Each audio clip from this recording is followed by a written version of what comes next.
دیاب شوید میگله گناه کی بوده بحثی گناه خود کم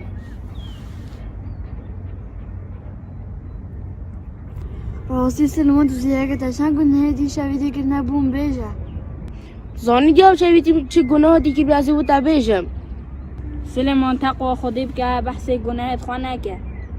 اره اما دیگه نکفته گناه دار حمید کفنه گناه ده برا سلیمان برا ام حمید کونت گناه دا بس یا ندرست اوت گناهت خواه اشکرات که اما را برا بواشب کم سلیمان تو بکش گناه خودی توی ستار که ریتش خواه ستاره بکه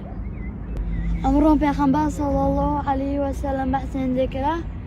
بله بحث هنده کری پیغمبر صلی الله علیه و سلم ده بیجد دل همی امت من هی نبورین الا امنه بنیان که با آشکارای گناه انجام دادن و براستیش گناه آشکارا کرنه که کسک بشف گناه که بکد و پاشی لبه به دست پیدا که خودی او ستار کری و بیجد ای فلان من دهی بشف افکاره و افکاره دکر که بشف خودی بوی ستار کر بی و اوی بخواه آشکارا کر بروش و پردا خودی لسر خورا کر جزاک الله خیر رسیدی دوباره نگم و ایاکه